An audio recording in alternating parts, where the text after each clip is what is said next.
Yeah. I mean, I've worked on, it was actually kind of a blessing for all the snow. I got to work on some stuff that I probably wouldn't have otherwise had the time to work on this week.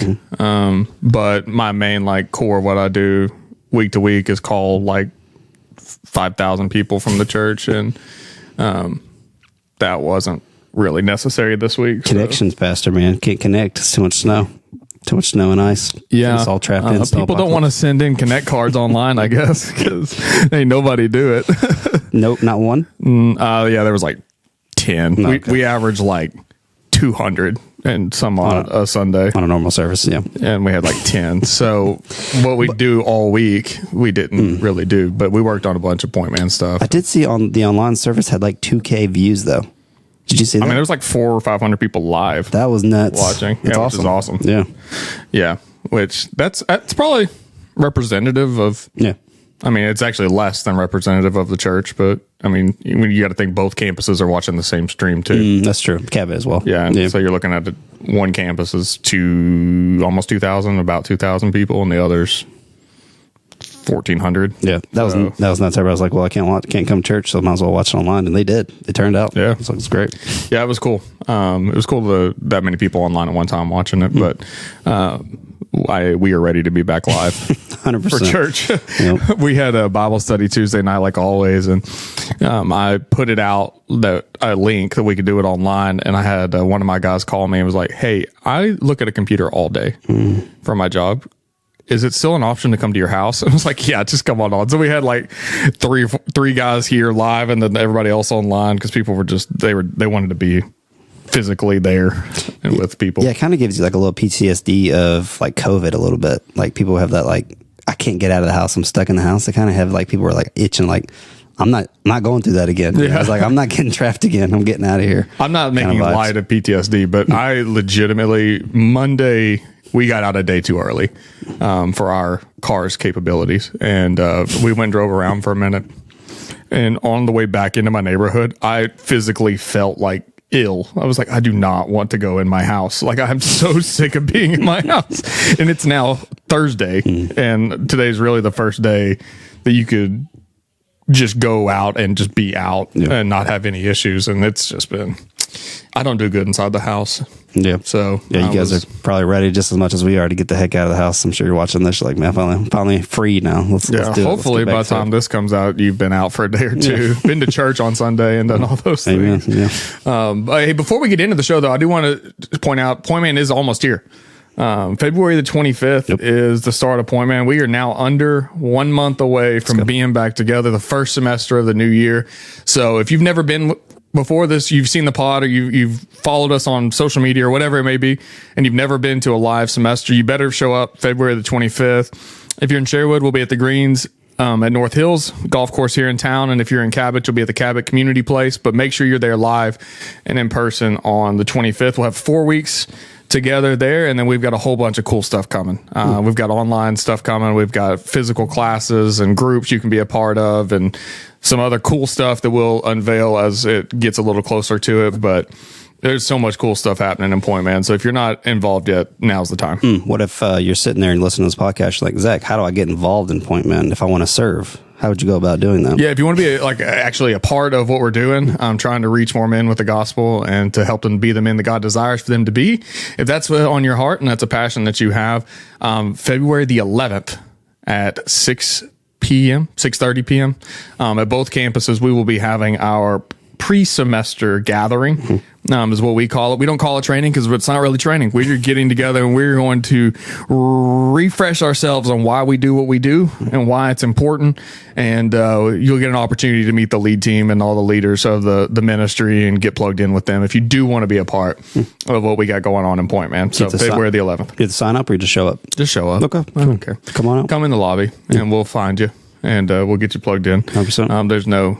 I'm not putting a registration out for that. That's too many steps for me to keep up with. Yeah, just show up. We'll get you plugged in. Yeah, but that's it's right here, and you're going to hear us talk about it every week leading up to it because it is so important that you come physically. We love getting to do online stuff. We love getting to podcasts. These things are cool, and they sustain us and allow us to break some things down on a deeper level. But nothing replaces the physical gathering of believers. So make sure you're in the house February the 25th or the 11th. Show up on the 11th. It'd be awesome to see you there too. Get to meet the guys.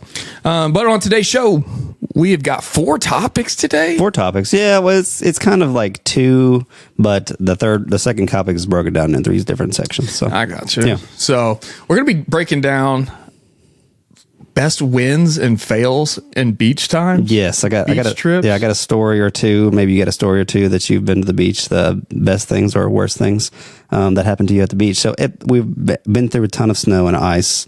It's about to be tax season. It's time to warm up. Let's get a little warmed up. Let's get a little beach talking. So we're going to talk beach topics. How about that? In January.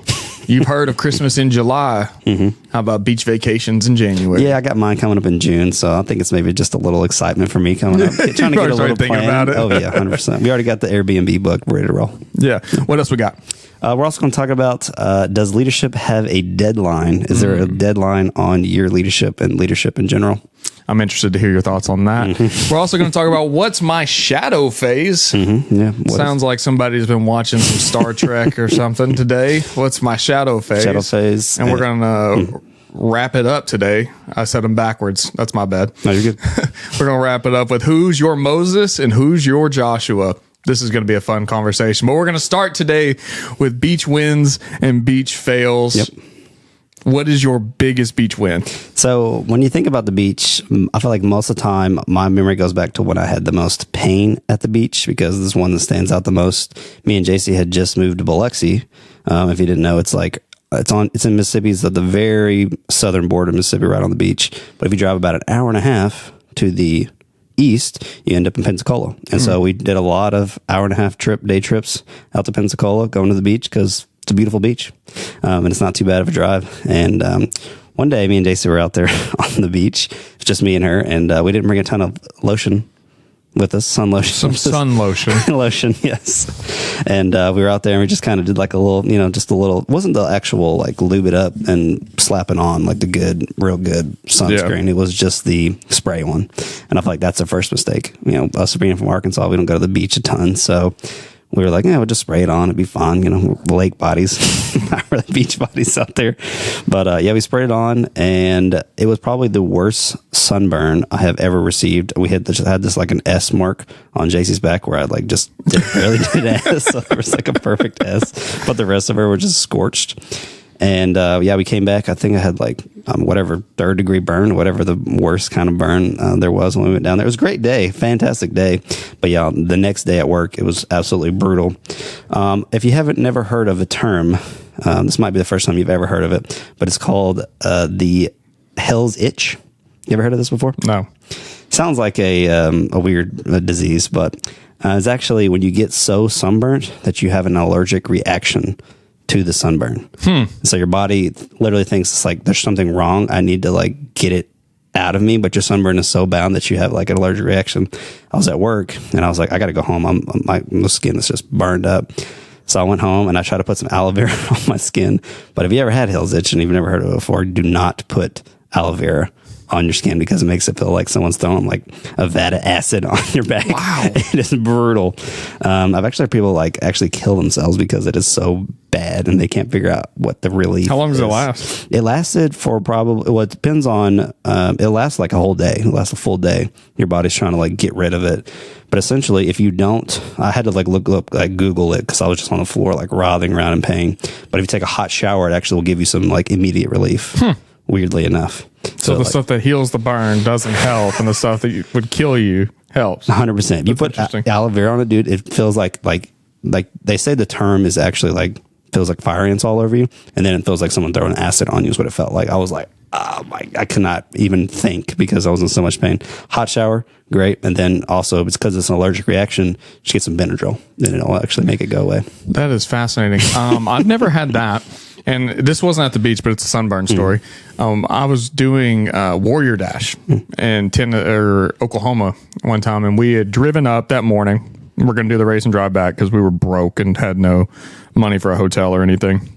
And we got there super early, so we just went to the venue. We didn't have anywhere else to be. And so we were at the venue from like 8 in the morning. I think we ran at like 2 in the afternoon. So we'd been outside all day, just kind of walking around the campground and all this venue situation, just getting cooked all day. We got home that night, didn't really think much of it, got up the next morning, and my shirt was stuck to me. Because I had blisters all over me that had popped, and then my shirt was just like, you could just see it. Like I'd just be walking around for like a couple of days, and it would just pop, and like my shirt would stick to it, and it was awful.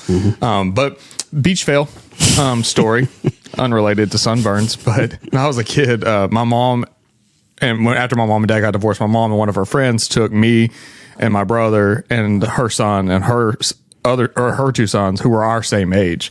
We all went to the beach, and we were driving down like the main drag in Orange Beach, Alabama. Been there. And they had stopped and picked something up at a store or something and didn't shut the back of the car all the way. The like van we were in all the way. And so we're just driving down the main road, and all of a sudden the back of the van just opens up. And so like stuff is like trying to fall out. And so all 4 of us kids are like jumping over the back, like grabbing stuff and just trying to hold it on until they can get pulled over and close it back up. I don't go to the beach a ton, so I don't have just a ton of beach stories. I don't actually like the beach. So I don't ever go. I am a mountain person. I love being in the mountains, but the beach is I like seeing it. So like whenever I pull up and I see the water and the beach and all that, I love that. And then like 10 minutes later, I'm like, let's go ride go-karts or something that's actually fun. Gotcha. Yeah, I think in my head, you were like, you're going to Orlando. Like you got to go see the beach at least once, right? While you're down there. We will not one bit, unless the ride from the airport to our hotel has a view of it. We will not see it the entire time we're there, because my wife doesn't care about the beach either. We are not.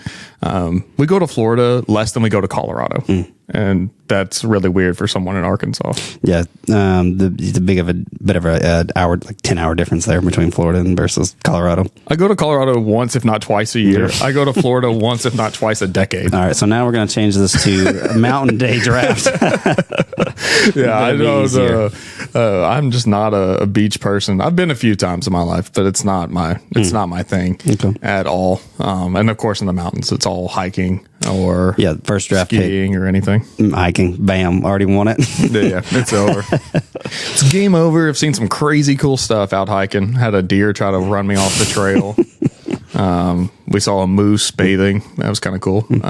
We've seen a bunch of cool stuff hiking. But it's going to be a quick draft then, because you hate the beach, so none of these are just going to be drafting.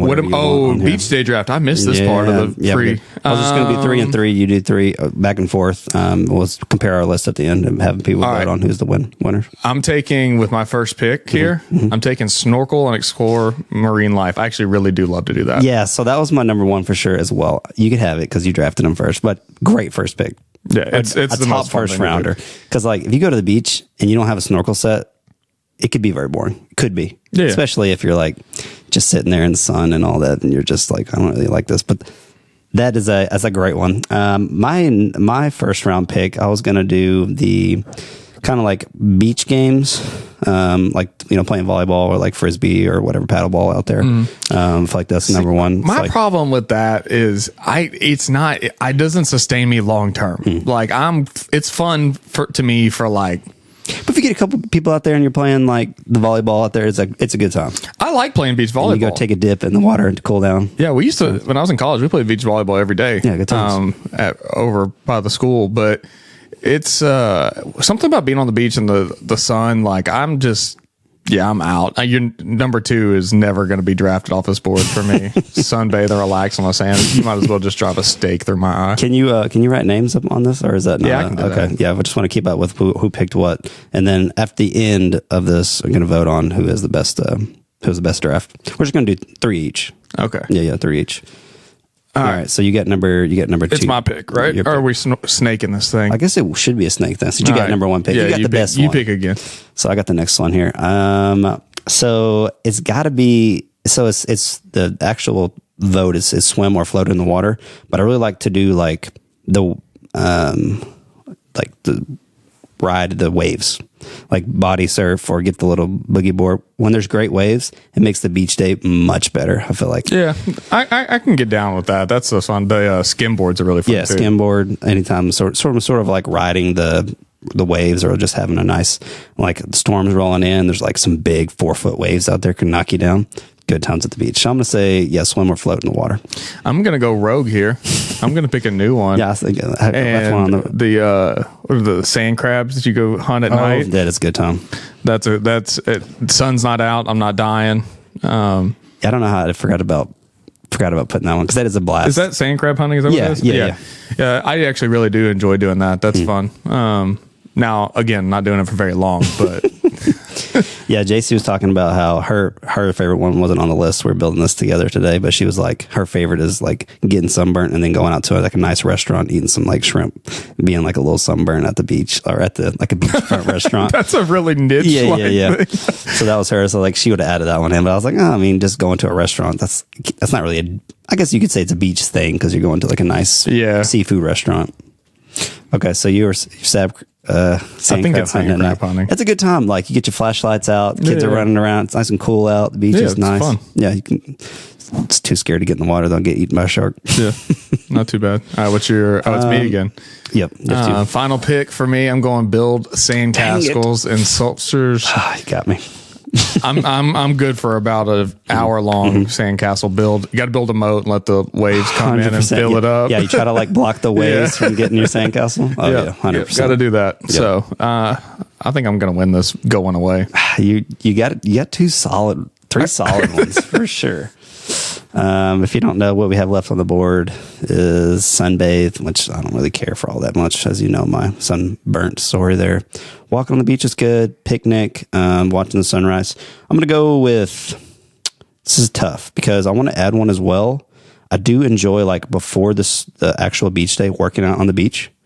I don't know if I know a lot of people on vacation are like, I'm not trying to work out on vacation, but I actually do like to go for a run. So I'll just put walk on the beach there. Because kind of walk, run, jog on the beach. It's a good time, especially if you do it like during sunrise. Good times. So let us know who won. I'm probably getting wrecked. Don't think it's going to be easy. I think it's going to be easy for you to choose. Snorkel and explore marine life, build a sandcastle, and go sand crab hunting at night. Those are all mine. Yep. And Luke is going to swim or float in the water. Yep. Play beach games, volleyball, frisbee, paddleball, etc. And he's going to go for a walk on the beach. Or jog. Yeah. I think those are pretty solid. Let's just be honest. If you're running on the beach, you're probably walking. I think you might have got that one. What you got the first one, the snorkeling out there, especially if there's like fish or something to look at. That's the best. Yeah, we went to like a nature reef thing in Mexico, and that was super cool. We got to see all kinds of crazy fish and stuff, and then we actually snorkeled in a cave, and that was kind of sketchy. Yeah, you don't know what's down there. Something lurking. We had a lady we met 3 hours ago with her mag light. Not to mention, it was in a part of Mexico that was not tourist friendly at all. So the odds of this ending badly were greater than zero. Getting your wallet taken at the end of the trip. Yeah, it was not I mean, obviously the cruise that we were on, they helped like facilitate it, but still there was a little uneasiness. To the whole situation, but it was a fun experience, but it was a little sketchy. Now to some more serious conversation. Yeah, that lady was not the great example of a leader, taking you out in the middle of nowhere into a scary cave. But I do have a good example in the Bible of a leader. I would say it was Moses and Joshua. But the first question we have today is: there a deadline on leadership? And I would say yes. I don't know if you also agree with there being a deadline. I think there's deadlines. There's an ultimate deadline. Well, yeah, I mean death, but I think that there is a deadline for each instance where we are leading people. I don't think that because I'm a firm believer that men are, especially men of faith, are destined to lead people, lead their family, lead their community. So I don't think our role as leader ever ends. But I do think that our roles, like the titles that we take on, like your role as a father eventually ends. Like, either it's because they no longer necessarily look to you, although that's a different instance. But maybe you eventually are going to pass away, so your role as a father ends. Your kid might pass away, unfortunately. Your role as a father would end in that way as well. So I think that even those titles that we think we have forever, our actions in them do have deadlines.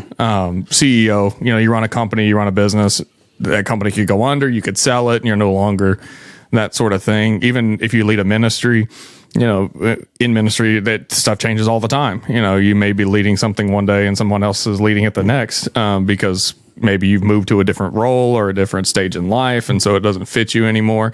So I think that the job of leader never ends for a man in particular, but I do think that the titles that we take on do. That's good.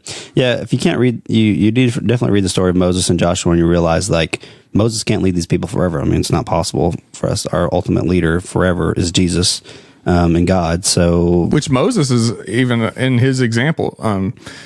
Moses was intended to be the leader all the way to the promised land, right. But because of disobedience, he never led his people into the promised land. And so he came up short. Yeah. He led them out of exile. He led them across the desert. He led them through all the trials and everything they faced, gave them the law, gave them all these things. But even in the end, his job was done, and it was up to Joshua to finish the job out for the people. Yeah, whether you're a CEO, a father, a ministry head, your success isn't just what you do, it's who you train to take your place. So here's a challenge question. Are you building a legacy that survives you, or are you the only one who knows how to run the ship? Yeah, I've actually been thinking about this quite a bit, because we have a lot of stuff going on. We're trying to find new and innovative ways to engage men with the scripture and for them to learn and grow. And, I think at times it's easy because I have maybe more time to devote to it, where I start to think about, I can think things through more frequently than maybe you get to, or the other guys who are on our team. But I was actually doing an inventory last night on the culture of our team and of how we interact with each other and all those sorts of things.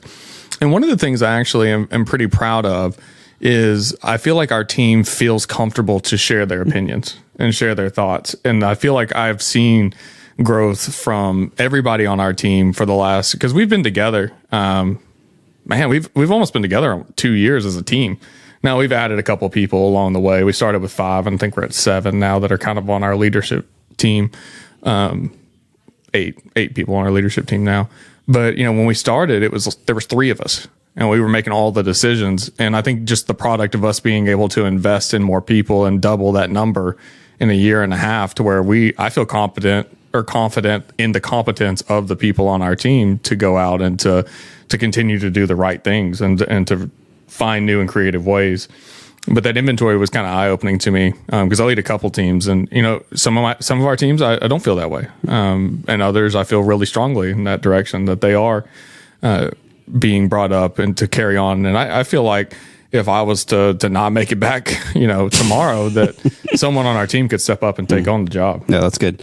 Yeah, because you never want to be that guy who, as soon as he leaves, everything falls apart, and like, you don't want to be the person who is like, oh, now they're gone. Okay, how do we do this now? Or how do we find those files? Or like, no one knows what you've been doing. Well, y'all be screwed trying to find my files. But other than that, because I can't find them half the time. Yeah, but that's one of the things I think you got to think about as a leader. Is you're like, this thing, if I leave, this thing needs to keep going. I think that's a great thing about when you hire people or when you bring people on. You're like, hey, I need to give you these roles because I can't do it anymore. Let me train you up on how to do it. I think it's just a good thing to know, like, this person could... I think it's pretty funny to think about when you're saying like hard to find my files.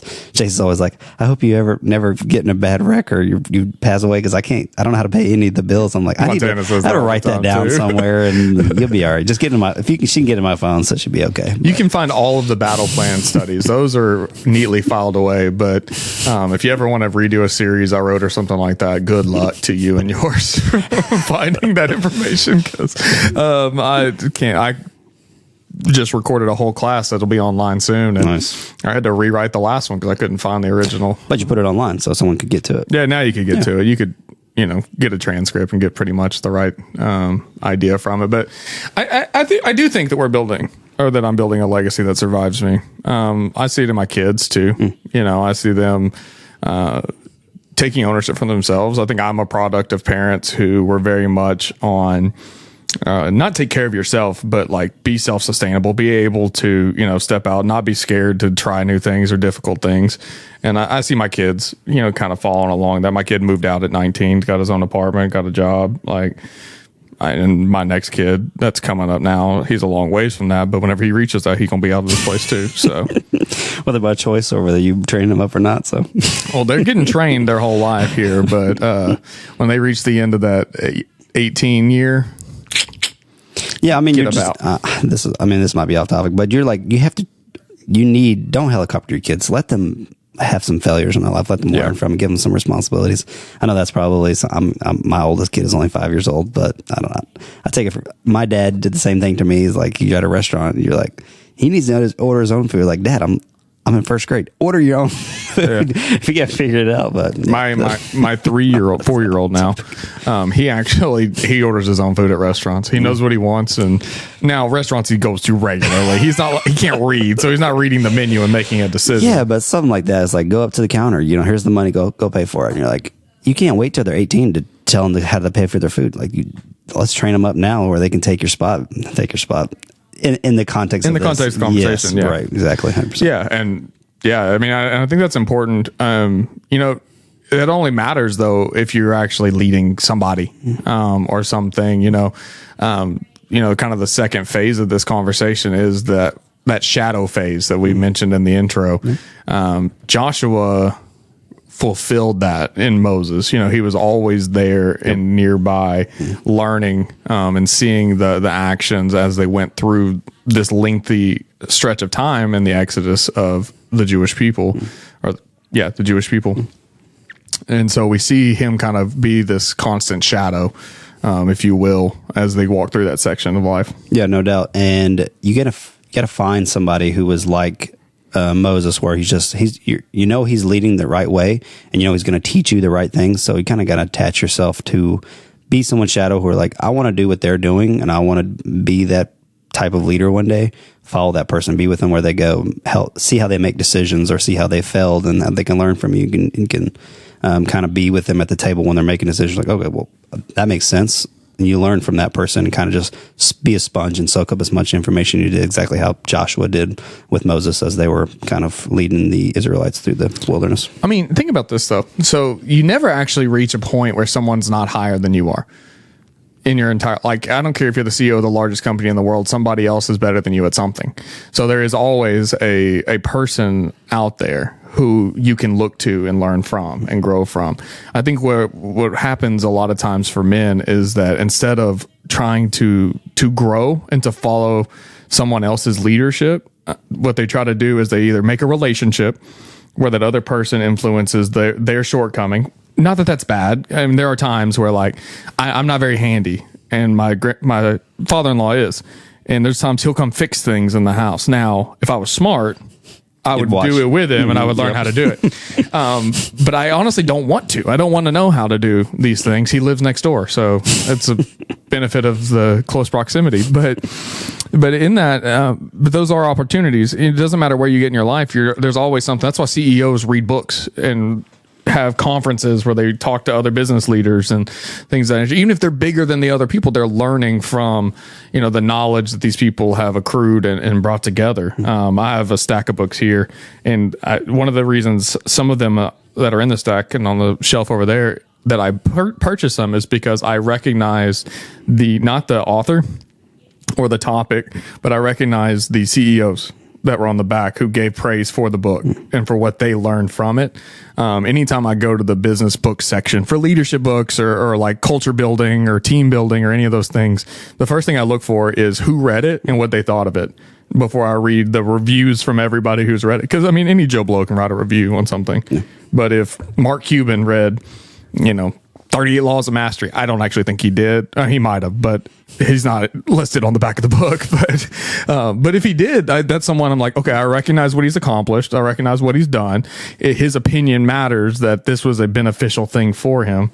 And I think a lot of times in our life, that's how we should be interacting with people around us. I have a group of people that I look up to who have been doing what I'm trying to do longer than I have. They have greater insight, and they'll say things, and I'm like, I have two options here. I can either just be like, have an ego about it and like, no, this is my job. This is my role. Let me tell you what we're going to do. Or I can listen to them. They have experience. They have these opportunities. Yeah, there's no doubt. I think there's many a time when you read the book of Joshua and you realize every time before he goes and attacks a city, and he attacked a lot of cities, but every time he did or made some sort of big decision, attacked a city or made a big decision, he always prayed and asked God first. And I feel like he didn't learn that on his own. He learned that from watching Moses, because that's exactly what Moses did before. He always went up and prayed by himself and got all of his insight and his answers from God before he made a decision. Joshua didn't just learn that by himself. He had to watch somebody be a shadow of Moses, and that's where he got it from. And that's why a lot of the decisions, almost all the decisions that Joshua made, I didn't find any of them in a story that he actually made a mistake. And I feel like a lot of those reasons because he went and saw Moses do what he was supposed to be doing and didn't mess it up. Yeah, there's a statement in the beginning of the book of Joshua. One, we had a whole study on this one singular phrase in verse 14. It says, your wives, your little ones, and your livestock shall remain in the land that Moses gave you beyond the Jordan, but all men of valor among you shall pass over armed before your brothers and help them. I always think that is men of valor. Men of valor, yeah. Those who are willing to go across before the others. Essentially what it says, consecrate yourself, for tomorrow you will witness the wonders of God, which I think is, consecrate yourself, prepare yourself, not just prepare yourself, but prepare your heart and your everything, your whole being for what God's going to do tomorrow, which in their case was they're going to go in there and they're going to bust heads. Yeah, they bust a lot of heads. Every time I saw them that like they would take over a kingdom or kill a king, I highlighted, and I had so many highlights when I was going through. I was like, went down there, just smoke some folks. Yeah, this is our land.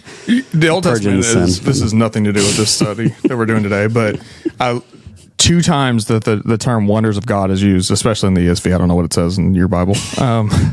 It says the wonders of God.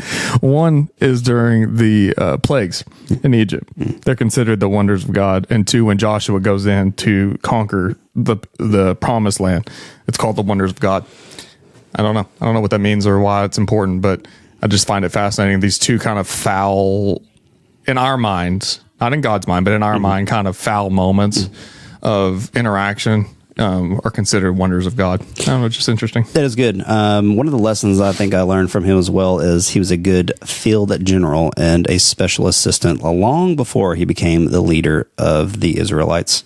He was able to be a good number 2, which also made him be a very good, healthy number 1. For sure. Verse 1, chapter 1. After the death of Moses, servant of the Lord said to Joshua, the son of Nun, Moses' assistant, Moses, my servant, is dead. Now, therefore, rise, go over this Jordan, you and your people, into the land that I am giving you to the people of Israel. He was literally Moses' assistant. Number 2. Yeah. Number 2 followed him, and it was clear that it was his role to take on. Assistant to the regional manager. I hate the office. Oh, man, that's a terrible statement. I just have to say this because it's been sitting on the table the whole time. This is a Topo Chico cap. Nice. So it was sitting there, and I was like, somebody's going to have a question. Yeah, I just want to be clear. Sparkling water, right? Sparkling water, man. Yeah. Topo Chico sparkling water. That's right. They do make an alcoholic version now. The power of modeling. Power of modeling. Mm-hmm. What do you know about that? So this is where we may differ. Okay. I do think there are times where we do model the people that come before, or people before us model for us proper behavior and actions. I also think there are times where innovation supersedes the modeling. I am nothing if not constantly tweaking things and trying to change things to make them better, even if it's incrementally. And so the product someone puts forth is I'm never satisfied looking at that. Now, I do think there are lessons we learn from people. I do think we see healthy leaders, and we see the way that they balance their life, or the way that they stay rooted in their faith, the way that they lead their families, those things. I think we do get insight and inspiration from them. I guess maybe what I'm thinking here, when you just said that, is that when I think about modeling, I'm thinking about looking at someone who maybe led before me in a role that I'm in now. And I'm more likely to change everything about it and start over than I am to continue what they were doing. Yeah, but you're still taking their model and saying, well, I didn't like those things that they did, so let's do these things differently. So you're still taking the model, you're just taking the lessons and not using them verbatim, but changing them up the way that. I mean, I'll give an example from Point Man because it's probably the most applicable. Like when I took over, Point Man was kind of during COVID, it was kind of stopped. We changed everything when we came back. The semesters got shorter, the time each night got shorter, the events and things we put on changed completely. We even took the brand and threw it away and started completely over with a new logo and new color schemes and all sorts of things. It was the only thing that was relevantly the same when we restarted was that we were going to meet in semesters and the name was Point Man. Everything else changed completely. And, that's sometimes that was met with pushback. A lot of times that was met with pushback. There was a lot of, you ignorant young person who don't know what you're talking about. I got that a lot early on. And, what's funny is over time, though, I think the change has been positive. Now, there are things that we have brought back from time in the past, but it wasn't because it was modeled for us as much as it was we found, we saw gaps and we're like, okay, they were doing something here that worked really well. Let's bring that part back. And I think that's part about modeling leadership. If we had just restarted, and I didn't do this by myself. We had a whole team of people. I wasn't even leading it back then.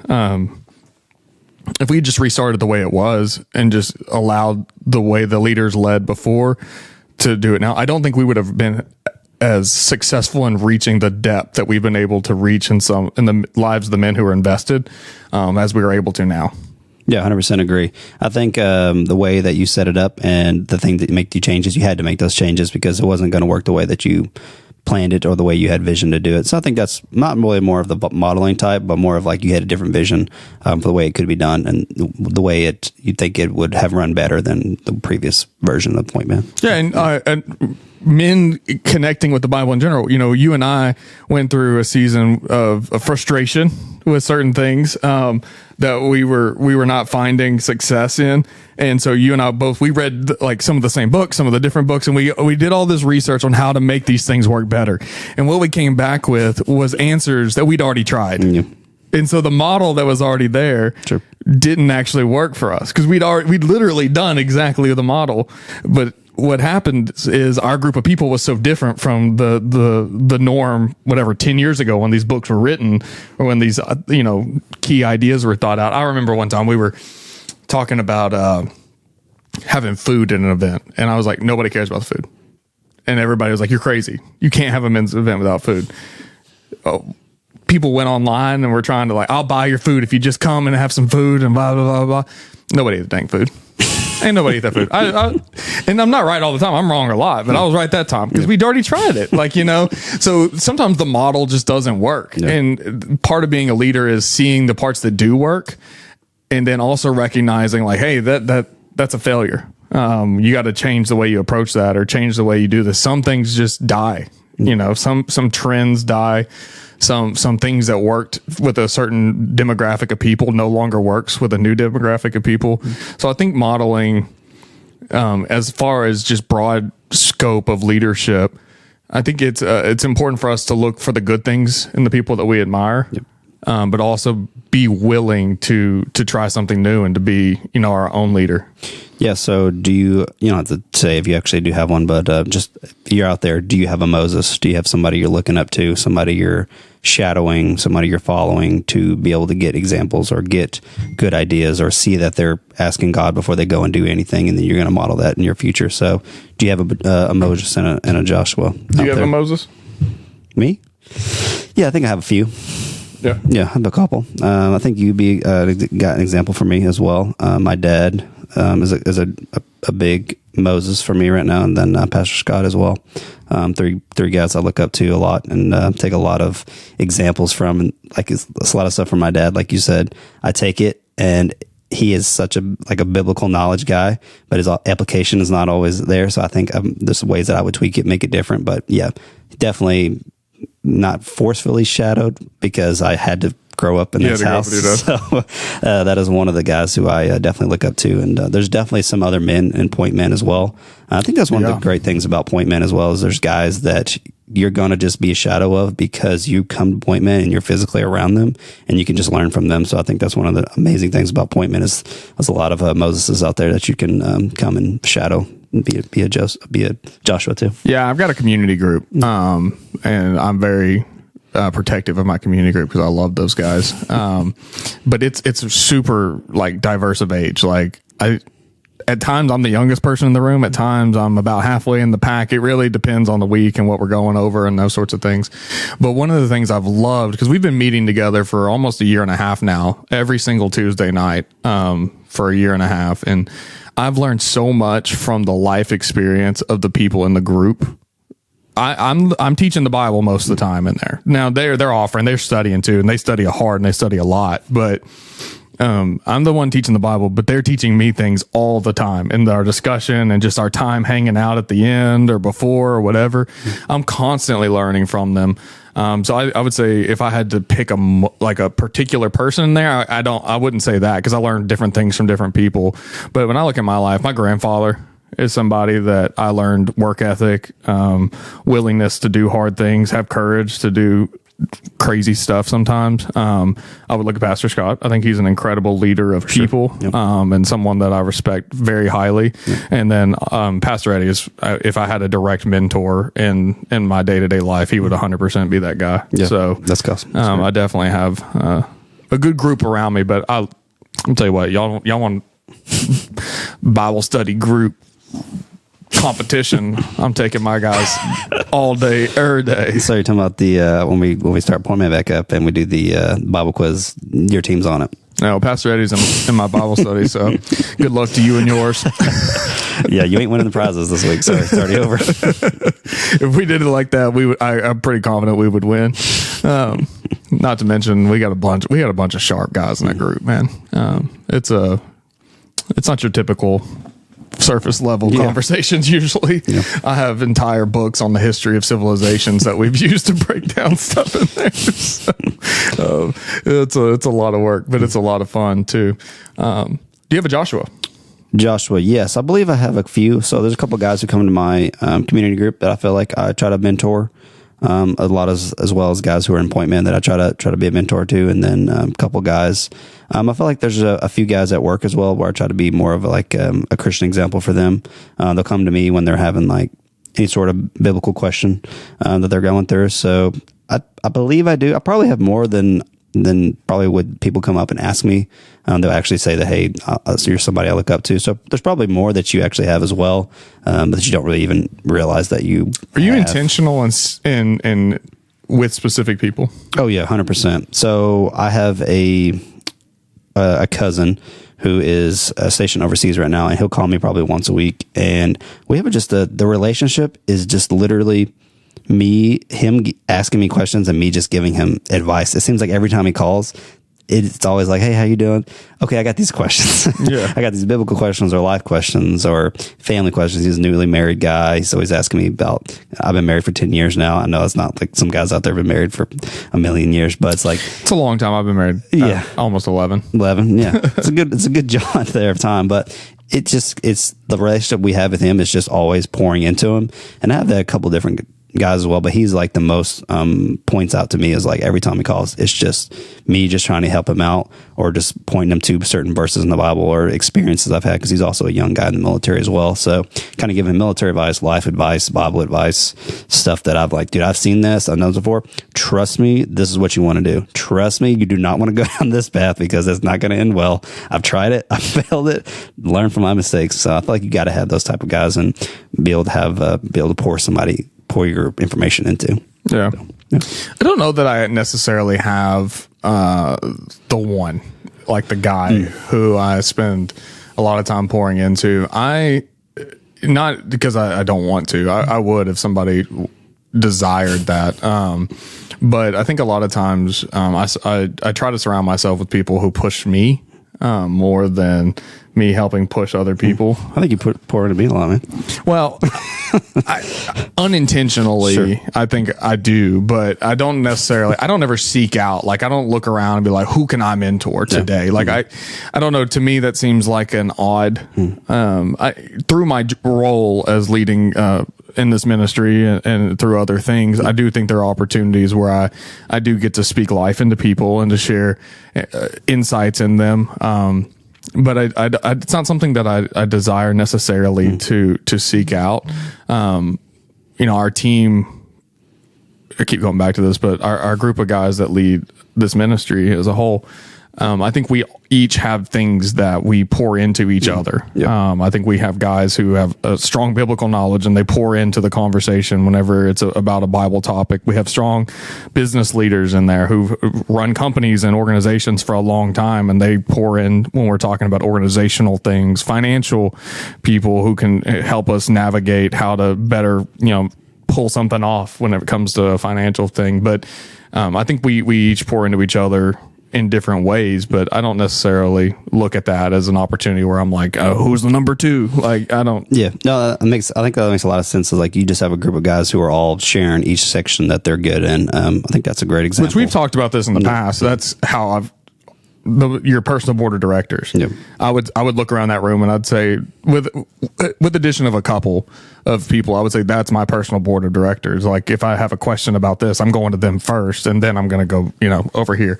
And not that either way, if you have one or if you have a group that you're looking to, that you're adding to, or that they're pouring into you. I don't know. I just think when I look at my life and kind of think about the relationship I have, I wouldn't say that I don't have that guy I'm calling like 3 times a week and checking in, or those sorts of things. I have a bunch of guys I talk to all the time, and that's kind of our thing. Yeah, I was just going to say, like, if you don't have one of those guys, try to find one. If you don't, like, out there, if you're listening, you don't have anybody that's pouring into your life, reach out to us, reach out to our ministry, and try to get plugged into another guy, because there's another guy out there going through the same situation as you are. Oh, for sure. Yeah. And our group is full of guys who have a wealth of understanding, knowledge, and they're more than happy to impart that to whoever needs to hear it or wants to hear it. We're not gatekeeping information, or no way. We're brokers of information here. 100%. Yep. Hey, I do want to say this. We're coming to the end of this episode, and unlike normal, usually we have a lot of Bible verses. Today we didn't go into a bunch of specific Bible verses. We read a couple out of Joshua. I want to give you a homework assignment this week. Nice. I want you to read the book of Joshua. Take a chapter a day, whatever breaks out for you. I said it was 24. I think. Read a couple chapters a day this week. But there's a lot of interesting stuff in the book of Joshua. And it's not one that I feel like we talk about a whole lot or studied a whole lot. We just did a whole study through at least the first few chapters of it. So we've been in it a little bit lately.